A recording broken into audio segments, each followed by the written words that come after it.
Harry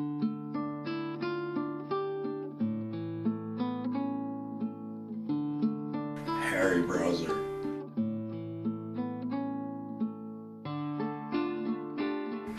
Well, I was born in Manhattan at the Women's Lying In Hospital in 17th Street, 2nd Avenue. Back then it was that Women's Lying In. Later it got absorbed by Bellevue Hospital. And when I was 8, my mother remarried, and I grew the rest of my life up more or less in Bradford, Pennsylvania, foothills of the Allegheny Mountains, home of Kendall Gas and Oil and Zippo lighters and Case Cutlery. And me. My first experience in performing or acting on stage was in high school. Then I got cast in some really dumb English play, and through stage fright, I jumped up when someone came up behind me on stage, and the audience laughed. They thought it was part of what was supposed to happen.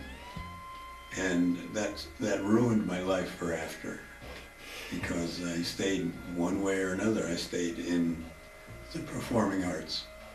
When I was in my early teens, my mother was a teacher of dance, ballroom dance in my hometown. Now, I never let her teach me anything, because she was my mother, you know. But when I got into college, first I got into a state teachers college in Pennsylvania called Edinburgh State College, and I got cast in various productions, including at the ripe age of 18 to play Macbeth. And then I transferred to a school in Boston, in Brandeis University, and I was a theater arts major.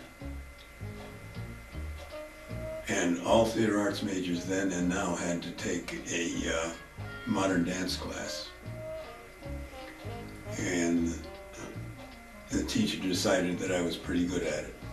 And besides that, I was one of the few men, or males.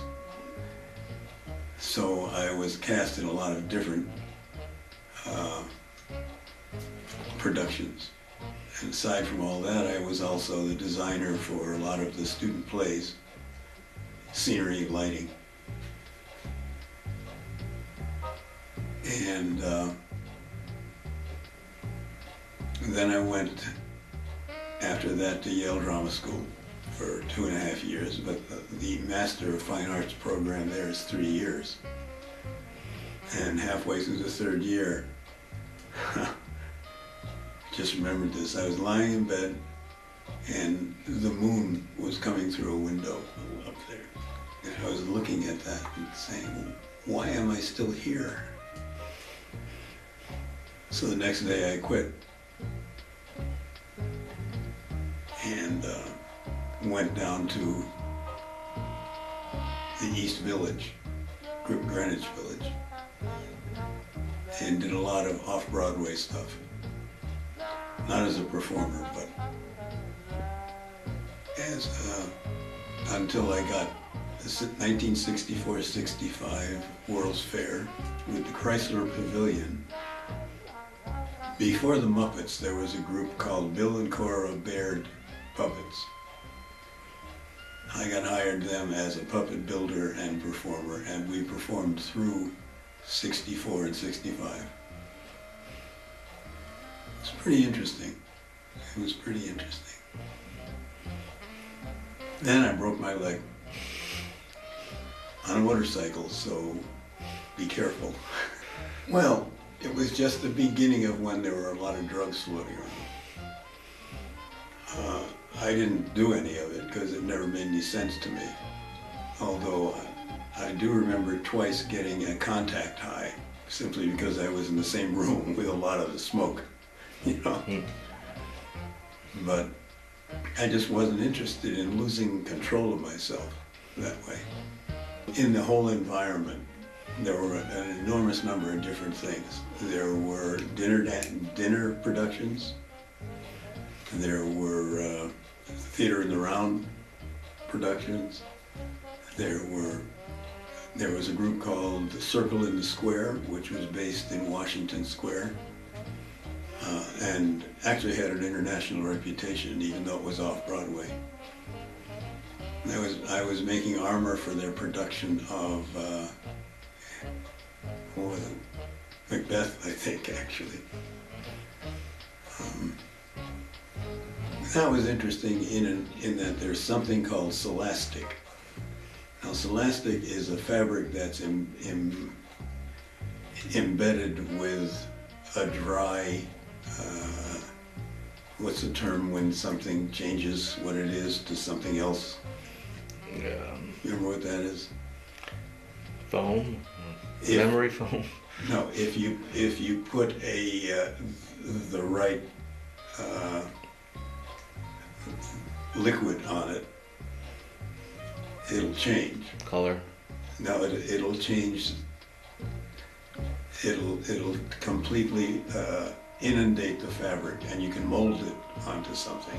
Oh. And when it dries, it's very hard, and it's also very light. But it'll look like really good armor and things like that. We didn't really know back then that the fumes were poison, but you know, every once in a while someone would say, "Hey, open a window, okay?" You know, because that was way back. Way back before OSHA. Yeah, actually. Right. In 1943, I was in Los Angeles. I was there when Italy quit the World War II. My mother had sent me out there to be with my father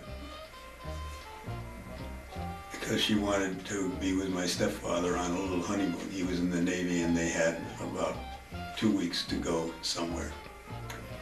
And my father wouldn't send me back to New York City. So my mother had to hire a private detective. This is in the middle of World War II, right? To find out where I was, because my father wasn't going to send me back. So eventually he did, and she had to come out, find me, and traveling cross country then was really difficult because troops were occupying almost every cross country way to go, railroads especially. But we ended up back in his hometown, which was Bradford, Pennsylvania. And I was there when the war ended and he came back. And by the way, he was being trained for the invasion of Japan.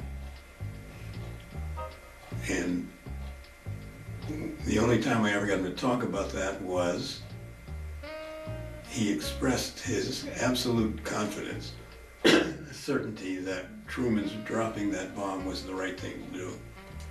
Because it not only saved a huge number of American lives, it also saved a huge number of Japanese lives.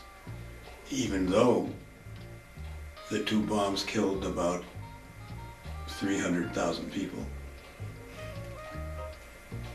But where was I? In Bradford, Pennsylvania, Yeah. That's where I was. But I had gone back to Boston to live. And I was teaching dance at MIT, folk dance and ballroom dance. And I was a coach there because you couldn't get paid unless you were in the PE department. You had to be called a coach. So I was the folk dance coach, very part-time. And I was in a dance group, Boston called Mandala, which was folk dance group.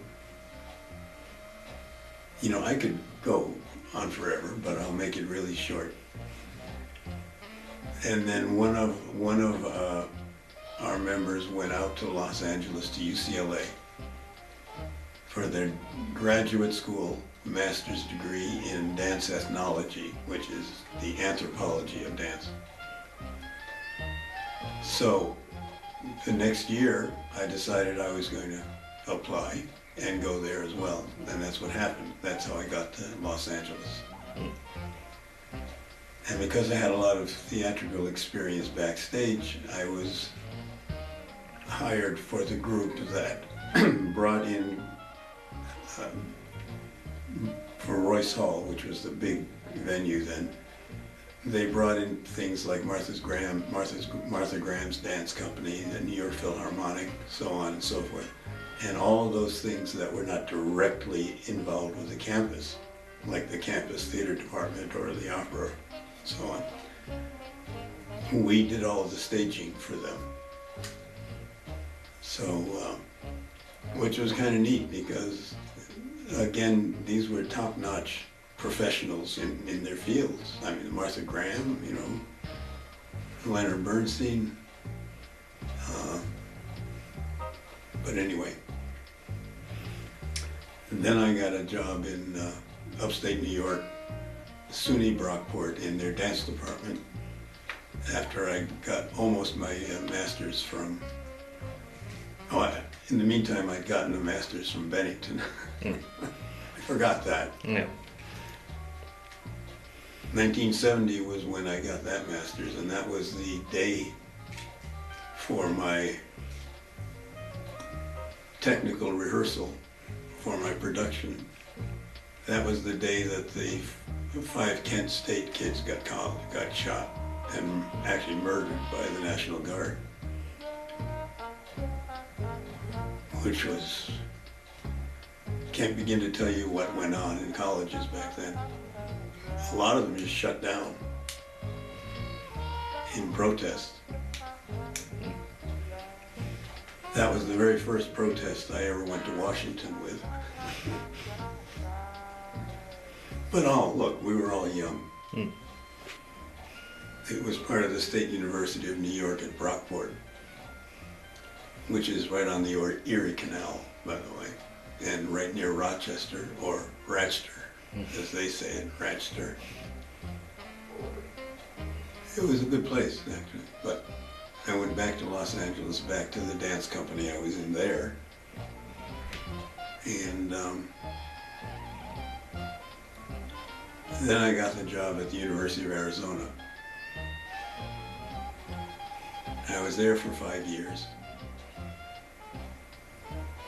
Went back this time to San Francisco,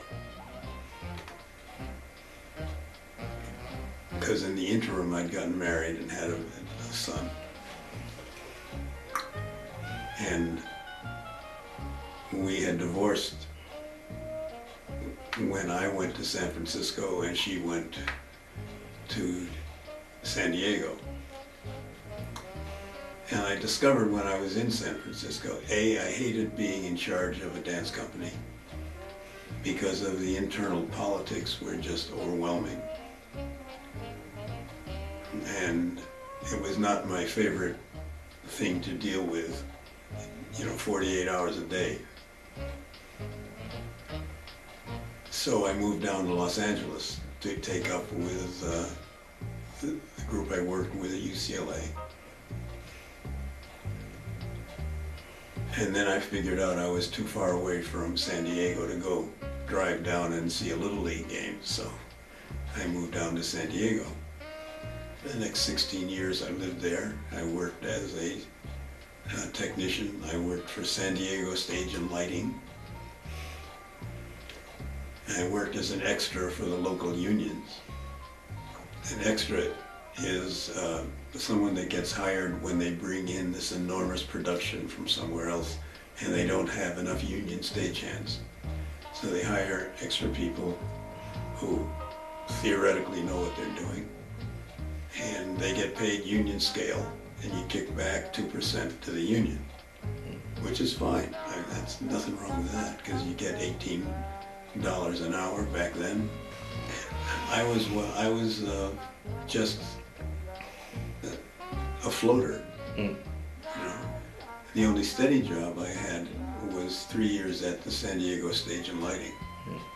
The rest of it was on call. And worked with ice shows and Disney on Ice. I had worked a lot in Los Angeles, CBS, NBC, ABC, and that was just when Fox was getting started.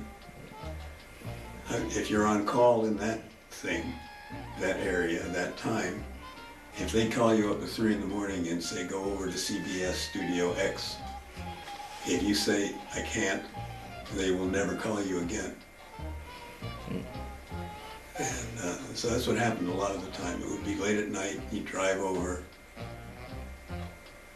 you'd do your thing, go home, exhausted.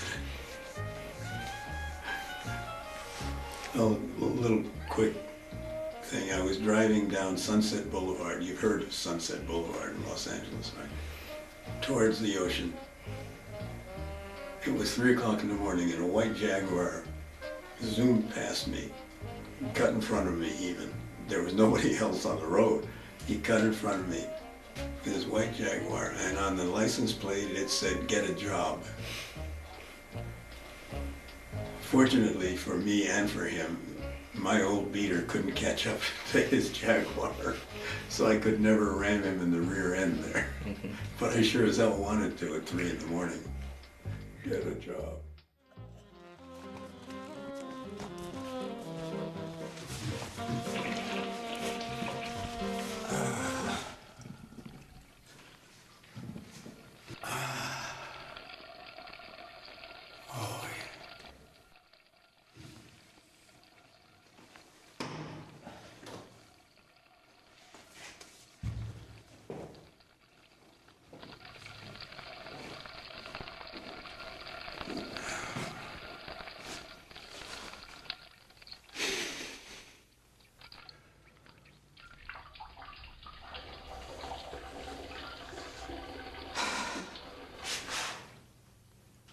Can I help you?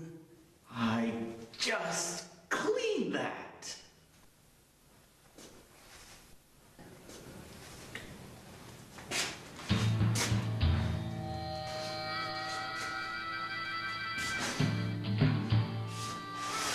Clean this.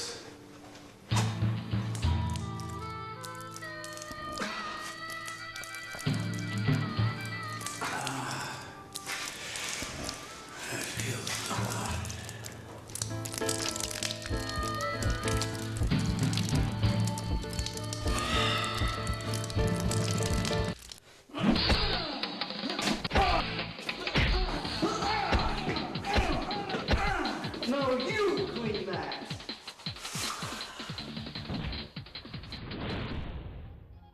I was living in Manhattan, and it was before Alex Trebek.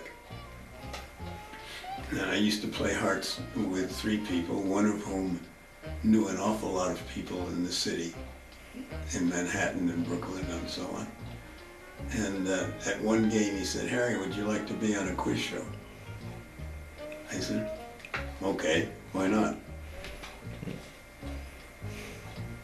So he said, all right, here, call up so-and-so. So I called up so-and-so and said, Jesse Stone said I should, talk to you about being on the show. This is long before it became as big as it was when Alex Trebek took over. So I talked with the producers for, 15 or 20 minutes. And a week later I was on the show. Because they needed people in a hurry in the middle of the summer. Now, I don't know, I think we talked about this, that all these quiz shows all shoot 5 days worth in one day. So if you win the last one, then you have a whole week to think about it before you get to start again, even if it's just when they show it, even if it's just the next day. So I won the first day. And I spent a week thinking, what am I going to do, not if I win the money, when I win the money. And I said, from my experience as actor, performer, dancer, so on, I was decided that I was not going to get really nervous. I was going to clamp down on it. And it was a mistake that I forgot about. When you clamp down too tight and you're in a 30-minute segment, you may destroy your own chances, which almost did happen. About halfway through the show, I got back up to the active response, fast response to the buzzer. And then it came to the final Jeopardy. If you've watched it, you know what that is. I was ahead in terms of wins. And we were sitting there, the three of us. I was in the middle, a woman here, a woman here. And the category was state capitals of the United States. And the answer was 3 of the 4 state capitals whose names begin with the same letter as the name of the state.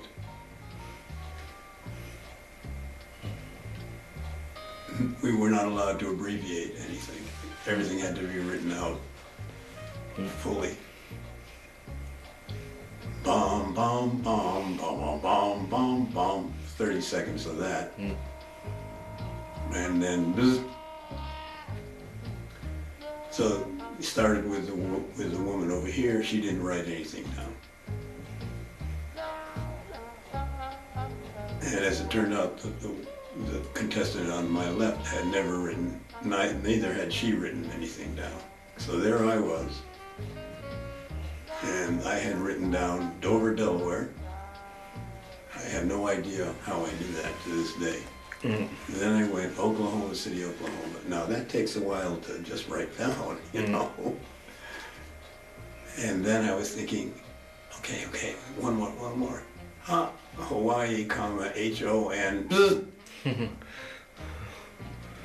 was it. And I lost because I didn't finish writing out Honolulu. The iron of it is still with me, that they didn't write anything. And the 3 things I wrote were correct. Nevertheless, I didn't win and go on to the next. That basically is the story. Although, of course, my mother got letters and things from all over the United States and Canada saying, you know, your son was on Jeopardy. As I said, I left San Diego on 9/11 and drove back to Arlington, Massachusetts, where I stayed in a friend's house. I can't begin to tell you what kind of a ride and drive that was, because nobody spoke. Nobody spoke to anybody else. Everybody was just had this look. Even though my truck broke down near Flagstaff, Arizona, Flagstaff. So I did some working down in Providence. Arlington is just west of Boston. It's a suburb of Boston. And getting down to Providence, Rhode Island is 50 miles. Oh, that's it. So I worked some in their beautifully restored theater as an extra again.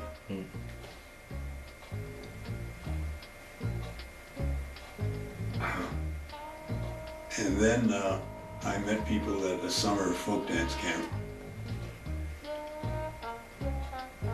And I decided to move up to Maine, because that's where these camps were. I mean, a woman was involved as well. So I was living there, right next to Bethel, Maine, which is right next to the White Mountains in New Hampshire, for 5 years. And then friends of mine from the Los Angeles performing group had moved to Putney, Vermont. And I'd been to Bennington, I knew it, so I decided to move from Bethel, Maine to Putney, Vermont. And of course, I needed work.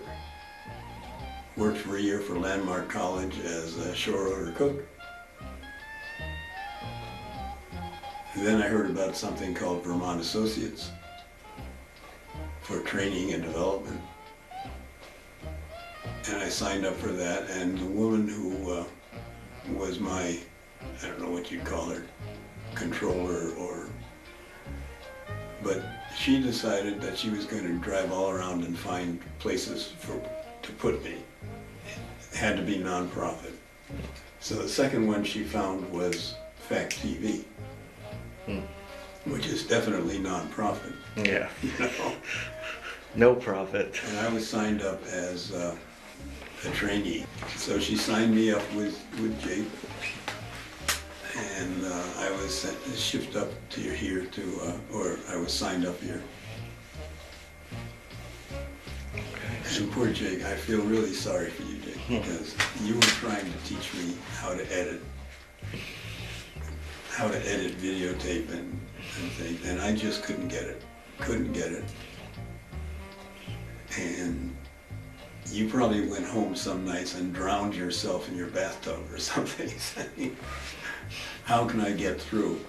And I'm sorry to say that you never did get through with that. I did camera work for the one that even though it could get very cold, I enjoyed being one of the camera guys for the Bellows Union High School football games. Yeah. You know? Yeah. And I did other camera work as well. Talk about the municipal meetings that you did camera work for a little while. How was that? Describe. Boring. And then Saxon's River, I did some of those. Yeah. But then, as you know, I reached a point where I am very uncomfortable to drive at night. I'm all right if it's on 91 going back home, but from Saxon's River to 91, it's... And a lot of the time you can't see the edge of the road. So I am very uncomfortable driving at night. And it's worse now. Well, of course, it's irrelevant now because I just lost my van.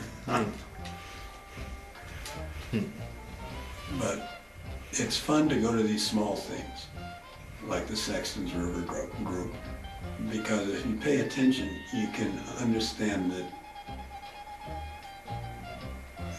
the people who are allies and the people who are enemies, in a way. None of it is really hugely overt, right? But it's always there.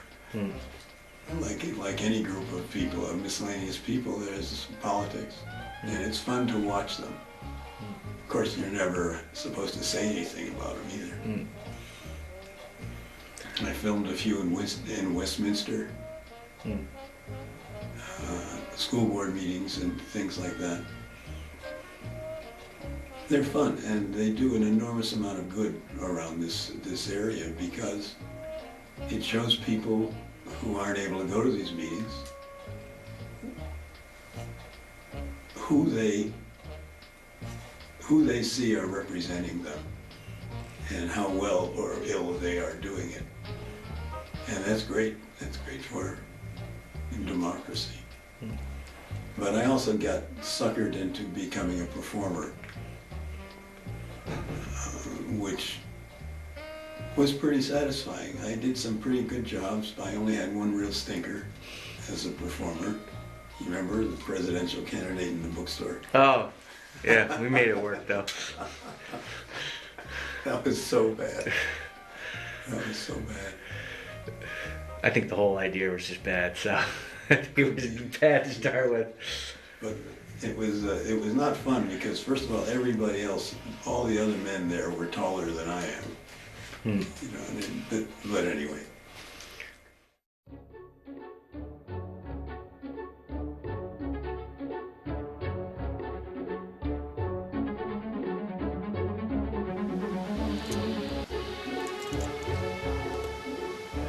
This watch, gives me the creeps. Just put it on, Shorty. It was in the Time magazine article and your mother gave it to you.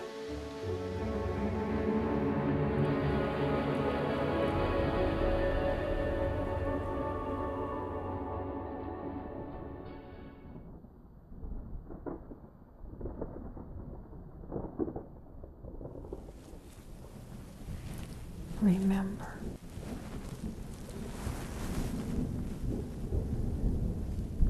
Be true to your word.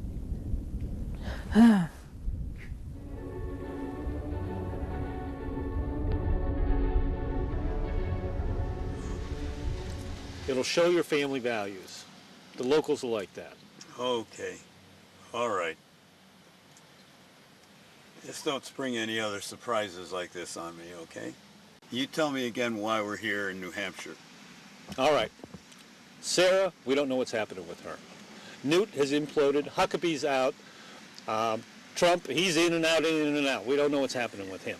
So, we're here for a meet and greet. This is to get our feet wet before we go to the debate. We'll do some, kiss some babies, shake some hands, get little Sally a job. All right. Okay. Let's see what happens. Thank you. I do what I can. All right. All right. Like your glasses? Good luck. I voted for you last election, thank you. and I know you're going to win this time Yeah. around. Thank you. Hey, that's a nice watch. Yeah. Do you know what happens to liars? No, Mom, but I don't care. There was once a man who had the most beautiful eyes in all of the land. His name was Blue. All the women loved and wanted him, but Blue was only in love with one woman, the king's daughter, Redhead. Redhead loved Blue. The king approved of their love, but there was one man who despised Blue, for he also loved the king's daughter. This despicable man's name was Jealous. Jealous in anger took his watch and smashed it. Jealous went up into the Great One's throne. When Jealous stood before the Great One, he lied about what happened and told the Great One Blue had stolen his watch because he had broken his own. Since no one had lied before in the Great One's kingdom, the Great One believed Jealous's lie. The Great One took Blue's time and gave it to Jealous. Jealous then married the king's daughter. Blue became so wretched with anger that his eyes turned to blue steel. And with one look, he could pierce your soul and tell you if you were a liar. Blue became the wretch, and he walks the earth seeking to steal the time of all liars. So now that you know what happens to liars, I'm going to ask you one last time. Did you eat the last cookie? No. I believe you. Otherwise, your crotch would have grown right out of your pants, and the blue wretch would come and chop it off. Say, are you okay? Oh. Yeah, just a little, little brain fart. Okay, Senator, it's time to give a speech now. Let's go. Keep going. Okay. Hi, everybody. I'm Shorty Cook. I'm here to ask for your votes for the presidential race of the United States of America. Now, you know the difference between the Republicans and the Democrats. Republicans believe in their lies. The Democrats, well, they just lie. And they, well, thank you, but, And with one look, he could pierce your soul and tell you if you were a liar. Liar. all kidding aside, I'm going to be honest with you. The economy is in the dumps. The president is a failure. He's worsening everything.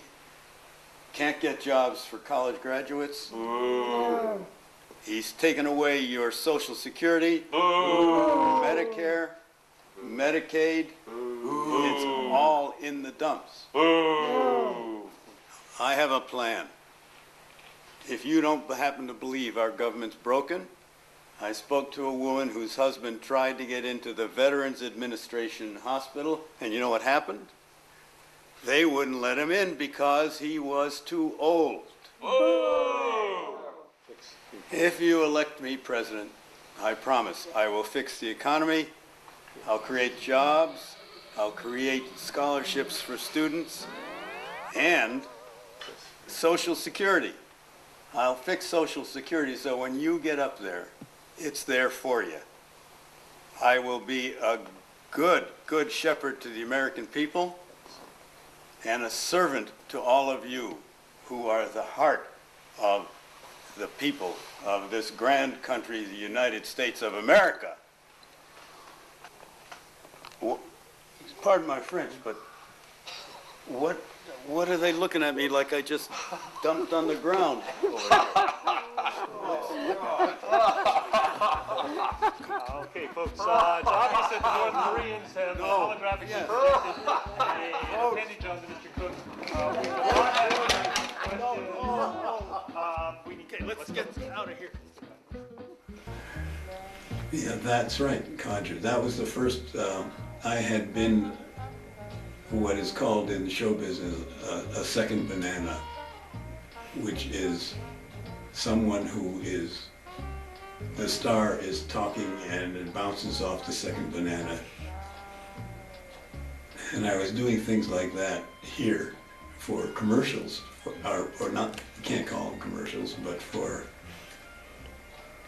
announcements. Announcements in favor of people who were helping out Fact TV. And I got enjoyably involved in a number of them, and some of you thought I was actually funny sometimes. Well, so did I, but you know. Yeah. One of them was the first auction. You were in a lot of those promotions. Oh, right, yeah, I forgot about that.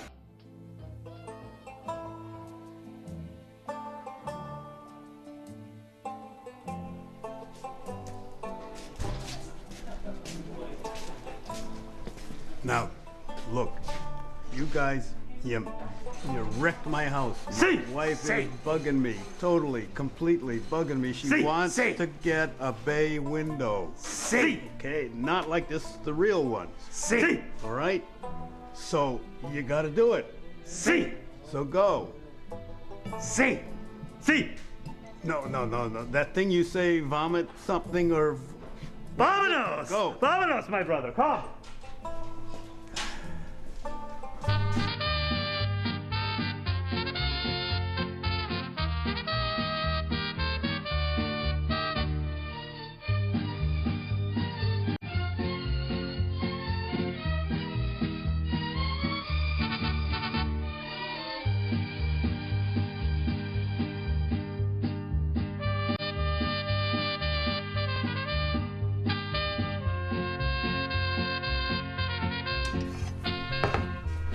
Excuse me. We are the fabulous Tornado Twins. We are seeking a bay window. Can you direct us? Gracias. Vámonos, my brother. Knuckleheads. Excuse me. We are the famous Tornado Twins. We are seeking the bay window. See. This is a bay window right here. This is an Anderson bay window. It's a 400 series bay window. It has 400 series. See. It's a vinyl clad unit. It's a white pine interior. Has high performance glass. High performance glass. See. The side units are double hung tilt wash Double hung. See. for easy cleaning. Easy. It's about 10'1" long and it's 4'5" tall. That is really a nice window. Will our friend Harry like this window? Oh yeah. How can he get it? Bid on it at the Fact TV auction. Ah, the Fact TV auction. Okay. Vamonos! Oh, knuckleheads. Harry, you're not with those Tornado brothers again, are you? No, dear. Hey, where are you going? Where's my bay window? No, dear, we can't get it until the auction. Auction? Do you mean the Fact TV auction on March 26th starting at 6 o'clock? Yes, dear, that's what I mean. You better get me that window, Harry. You better bid high, bid off, and get that window for me. Okay, dear. I need that window. I'm tired of you being so cheap. You're gonna save money hanging out with those guys. Oh my God, I need that bay window. Bid, bid, bid. March 26th at 6 p.m.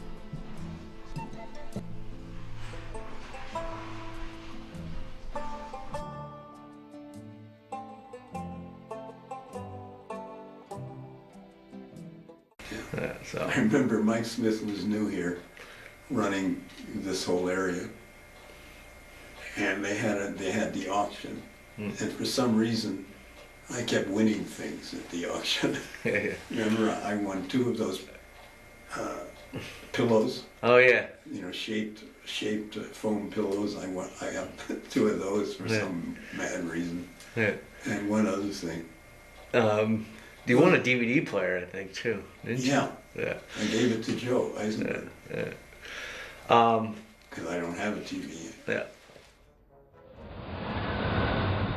Science officer, what is the problem? Captain, we appear to have depleted all of the C3H8 carbon-hydrogen compound needed to react with the oxygen.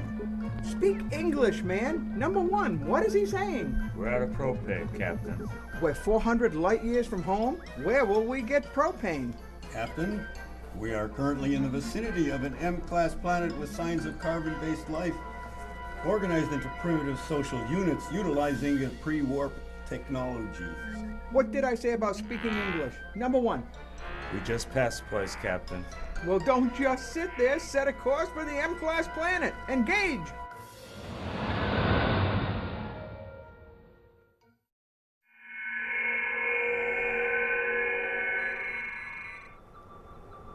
Are you sure we're in the right place?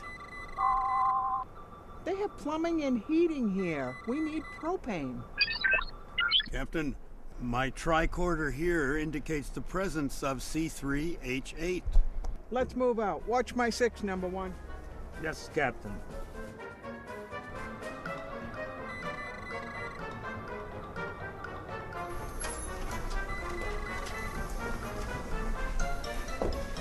Good afternoon. How can I help you? I'd like to see your commander.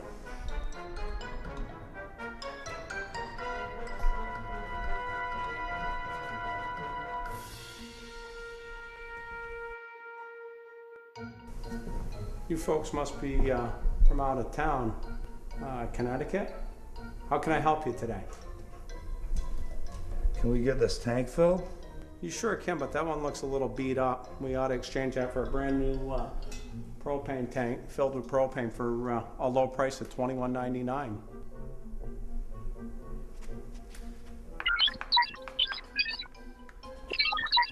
$14.5 Federation credits.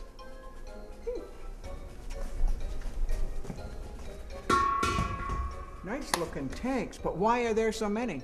Thank you. We're donating these to the Fact TV auction, and they're going to be filled with propane, and people are going to bid on the tanks. Is this a warp field generator? It says it's a pellet stove. It must create the warp field using dilithium pellets. No, it's a wood pellet stove, and it burns on wood pellets, and we're donating that stove as well to the Fact TV auction. Oh, you mean compressed cellulose fibers extracted from those deciduous plant life you call trees? Yeah. Right. Let's go. Fill the tank. Number 1, we're out of here. Well, hey, before you folks head out, just so you know, May 15th, 10 a.m. to 2 p.m., we're having a open house, and we're going to have free prizes and giveaways, and we're going to be doing a free barbecue as well. And that same day, if you have a gas grill cylinder like the one you have today, we're going to be topping those off or filling them for a low price of $10. Oh, no, thank you. But we shall be transiting the Orion Nebula at that time. So, wait a parsec, I think. Yes. If we use the slingshot around Neptune, we'll be back on that weekend. Okay, well, you folks have a nice day.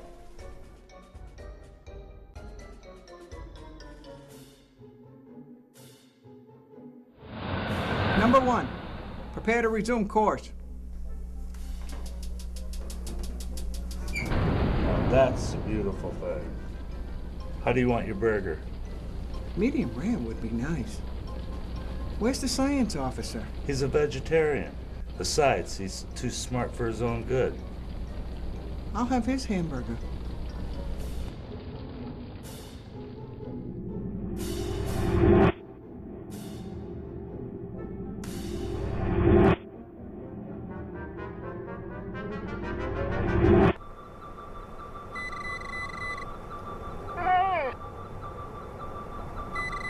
Really fascinating.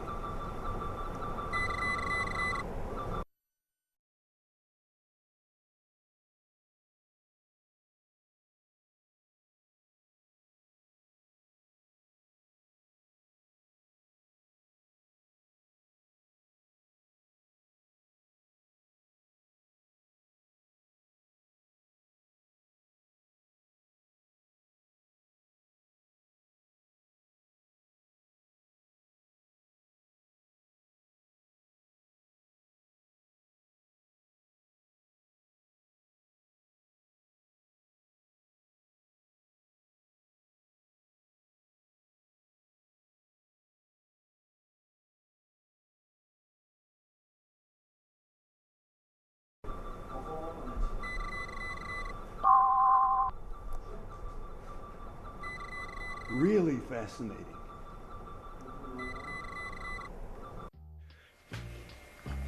But then you and Joe Eisenberg got together and you wrote a script.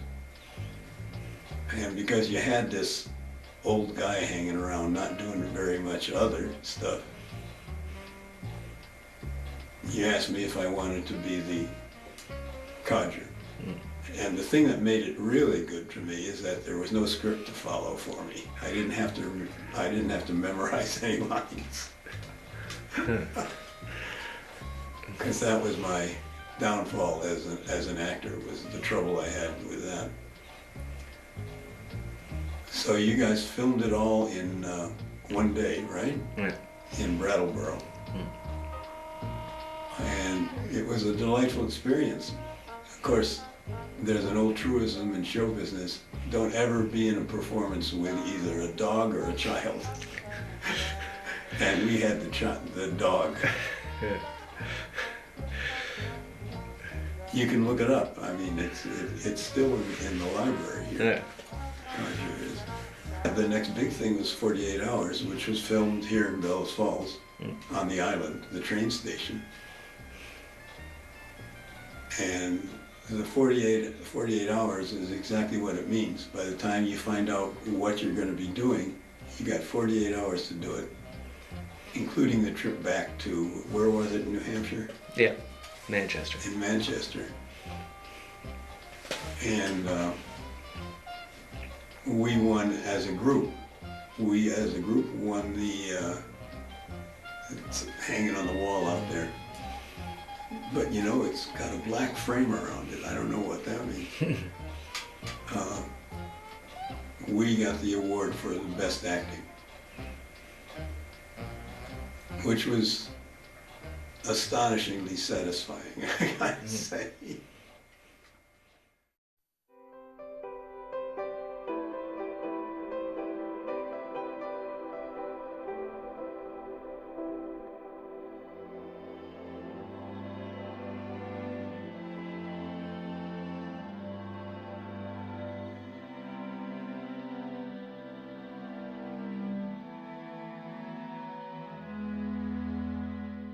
Some say that in the world there are really only 30 original stories, and out of that lot of 30, most stories relate to love. For instance, boy meets girl. Boy and girl fall in love. Boy makes girl mad, girl breaks up with boy. Girl leaves for far-off place. Boy realizes he loves girl. Boy chases after girl to catch her just before she leaves. Hey, pal. Please tell me the train from New York hasn't left yet. You're out of luck, pal. It left 10 minutes ago.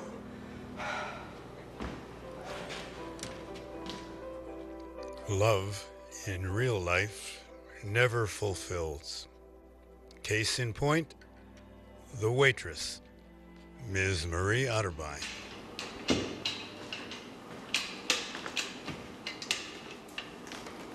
What time's the next train? Miss Otterbein, for 10 years you've been asking me that question, and I would have thought by now you'd remember the answer. I just want to make sure.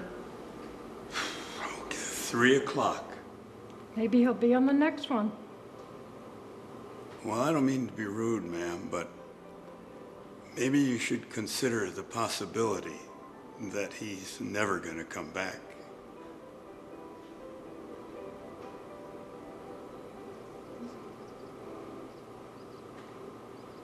He's a man of his word, and he told me he'll be coming back. So I'll wait for him. In real life, boy meets girl. Boy and girl fall in love. Girl wants to get married, boy gets scared. Then there is my own pathetic love story. Boy meets the most beautiful girl in the world. Boy dreams of girl every day. Boy buys the most beautiful ring to ask girl to marry him. Boy gets old.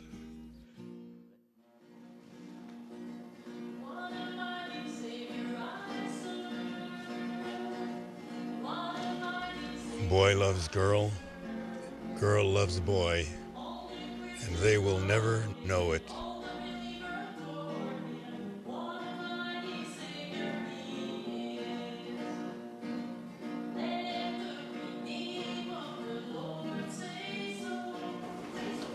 You mind if I finish up here? Oh, no.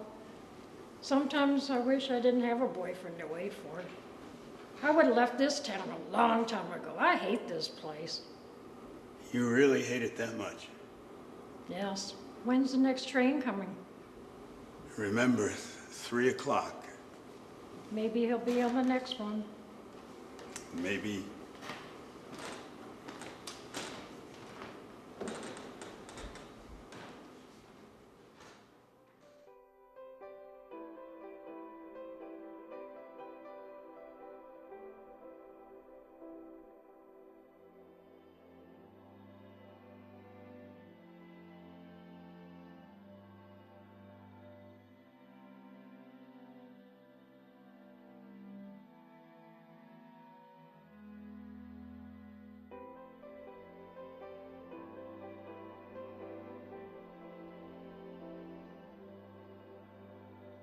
Today, love dies. Boy meets girl. Girl falls in love with boy. Girl gets mad at boy. Boy gets scared. Boy breaks up with girl. Girl leaves for faraway place. Boy realizes he loves girl. Boy chases after girl. Excuse me, sir. Did the train already leave? Yes, it did.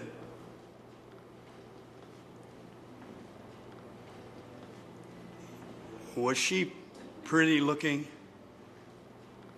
Who? The girl we're chasing after. There she was. That long brown hair and a red dress? Yeah, that was her. I saw her about 3 hours ago. I even talked with her. And what did she say? She was nervous. She asked if I'd seen someone like you, and it really seemed as though she didn't want to go on that train. Really? I think she was waiting for you to stop her, but you never showed up.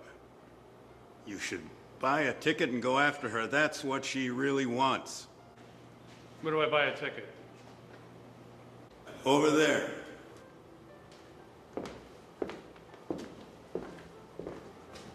Ticket for New York, please. Thank you.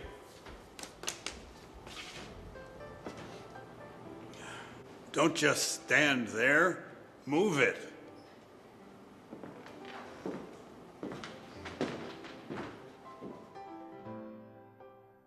Boy arrives late, and broken-hearted, washed-up janitor lies to boy and saves their love. Yeah.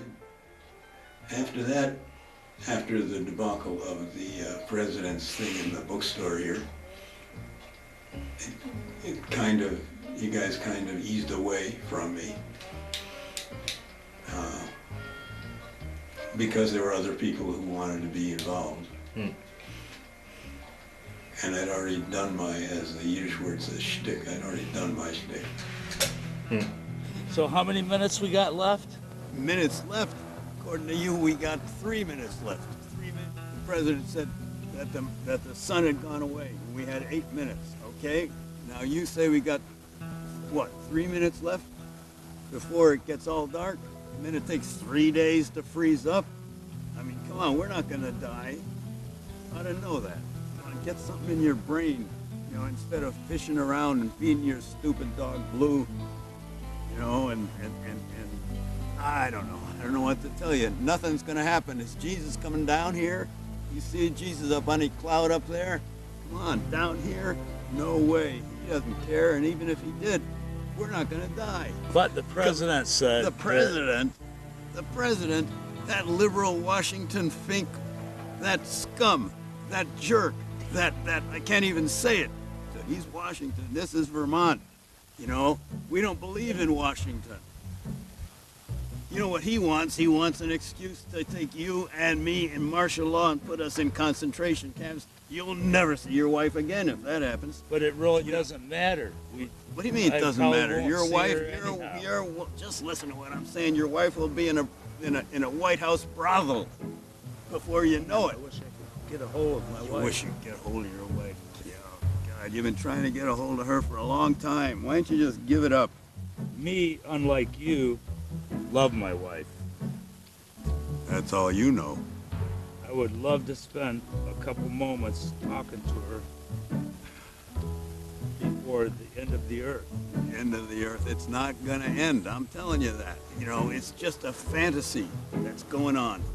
I would like to spend my last moments talking to the woman that I love. Well, you reached her on that thing? No, you haven't can't reach her. I know you can't reach her on that thing. There must be. Damn, what'd you do that for? Why not? Nothing's happening. I would like to spend some time with my wife. Yeah, well, I would too. But we're here, and it's going to be over, maybe. But I don't believe it will. So if you're going to go do it now, because I don't want to die with you anyway. There's something that I've always wanted to tell you. Yeah? Yeah? See, I've hung around you only because you have a boat for fishing. Ah, well. Really, I hate your guts. Well, I know that. Okay. I know you hate my wife hates your guts. My wife don't even like me being around you. No, you ought to face that. It's not just your wife doesn't like being around me. She doesn't like being around you either. Even my dog Blue doesn't like you. That's what you think. When you're not around, who does Blue come to? Me. Wants to be fed by me. Blue, you know. Your wife doesn't come to me, okay, I can understand that. What I don't understand is why she goes to you. I mean, look at yourself in the damn mirror, for I'm going to go try to be with my wife. Yeah, good luck on that one. It's been fun working with the two Mexican wrestler brothers. You know? Oh yeah. God. Yeah. You played. Tell us a little bit about your character. Well, I think that's one of my your favorite characters. I was cast as a weird, nasty wizard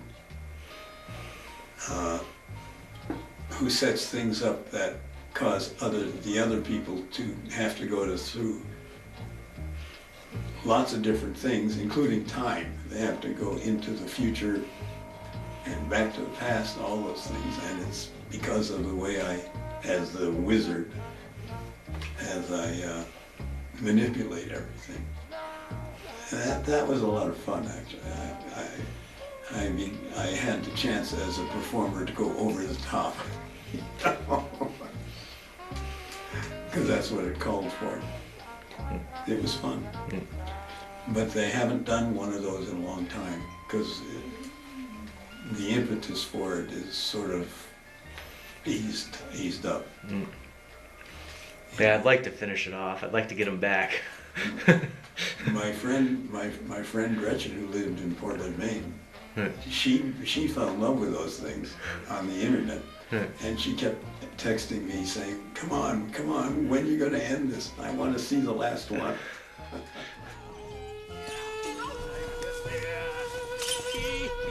Out of the way. Yeah. Oh, show them. Grab your weapon.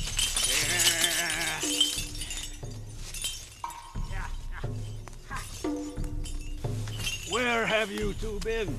I have been looking for you through the eons, through the decades, through the years, minutes, seconds. 15 presidential candidates have gone down the tubes. Where have you been? You're the crazy man who gave us the remote. What are you doing here? Where are your clothes? How did you get here? I have come down from the gods above because we need him. What are you talking about, old man? You're raining here. You're mad. I'm mad. You are crazy, sir. You speak, but you know nothing. You're skinny. He is not. You are taller. He is average. You should be ashamed of yourself to be trying to lead your brother when he shall lead the universe. See? And that's the end. What is that sound? That is Anawana. He is coming after you unless we leave. Especially him, the universe will vanish down the maw of Anawana, and the world, and you, but not me, will vanish. Ah, vámonos! Go, faster! Go! At last we approach. Enough with these delays, old man. When will we get to see my brothers? Patience, young warrior. You know space-time is difficult. It takes a very long time to master it. That is why I do not understand how your two brothers got up in this backwater of the universe with green trees and mountains and a river and floods. And how did they end up here? That's pretty. What a couple of knuckleheads they are. What did you call my brothers? Ow! Young warrior. Ow! Ow! Ow! My young warrior, you are so neglectful.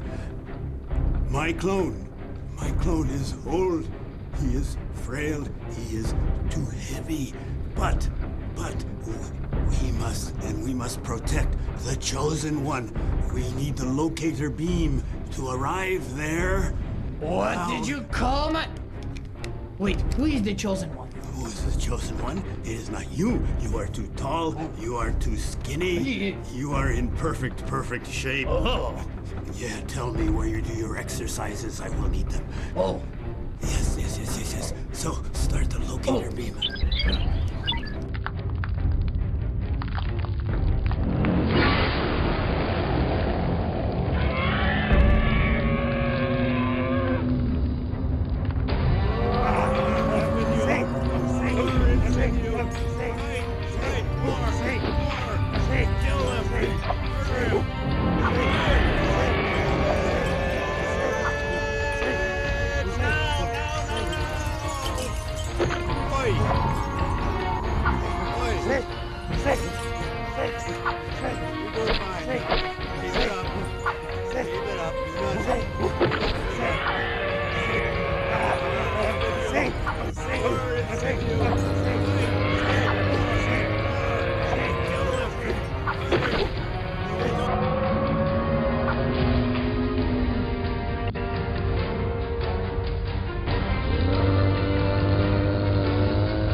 Destruction.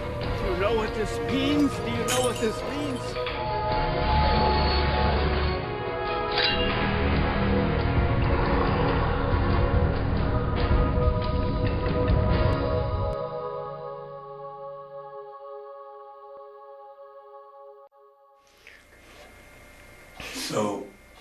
that's how I got into Fact TV, and I've met some fantastic, kind and generous people here.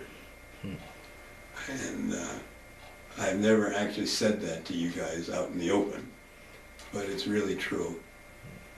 So the reason I'm sounding a little maudlin is because this is the last month I'm in this program. Federally funded, 4-year limit, and it ends August 3rd. Based on what you've seen here, and what do you think the future of technology, the future of media and arts is? Where do you see it going? Coming from a person that's probably seen it expand greatly in their lifetime. Well, it's at a point where it's overwhelming everything, both good and bad. I mean, the whole thing with the NSA, I mean, there literally is no privacy anymore. I mean, you may think that in the old days they used to say a man's home is his castle, and the King of England couldn't go in there without his own permission. And we dragged that over the Atlantic with us, except now it's almost irrelevant, because all they have to do is click into your telephone and they'll hear everything that's going on in your house. And they say they need to get a judge's permission, but you and I and any person with a brain realizes that most of the time they just ignore that kind of stuff. I'm not just saying the United States. I think every government's doing that because they can. You know, I mean, we had the atomic bomb and we dropped it because we could. Of course, for 80 years now, that's never happened again, which is good. But my son's 33. He's going to be going through the same thing you're going through, and our camera lady here is going to be going through for the rest of your lives. And there's no telling what's going to happen in the future. But whatever is going to happen is that it's going to be accelerated by the technology. And there's no telling where that's going. So I'm an optimistic cynic, I guess you'd call me. Or a cynical optimist, whichever way you... Sounds better. Okay.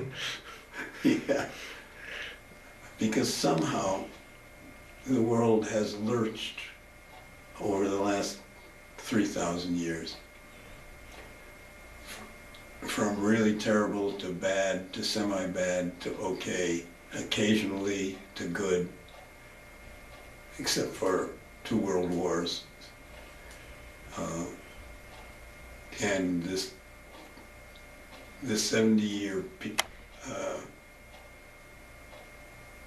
no massive wars, even Iran and Afghanistan, they're not massive. There haven't been any other world wars, but there's been plenty of other wars, so. And the sway of orthodox religions. I mean, think about this. Buddhists, monks, killing Muslims. Think of tribal leaders in Syria killing each other. And they're all Muslims except for the scared little Christian groups who are trying like mad to leave. They're killing each other. Libya, the same thing. Africa, Christians and Muslims, same thing. They're killing each other. The ultra-Orthodox, look what happened in Egypt. So those are not good signs. The most relatively peaceful, internally at least, groups in the world are those who are descendants of the English-speaking. Well, I can't say that anymore because we got Pakistan and India going at each other. But New Zealand, Australia, the United States, Canada, England, Ireland, now that they've solved most of theirs, Scandinavian countries. That's the hope. Not because any of those countries are ethically or morally more superior, just because they're better organized to deal with these things, I think. Aside from our Declaration of Independence and the Bill of Rights. Bill of Rights. But boy, am I glad that my grandparents came here from Russia and Greece. I'm really glad. And I'm really glad I came to live back in New England.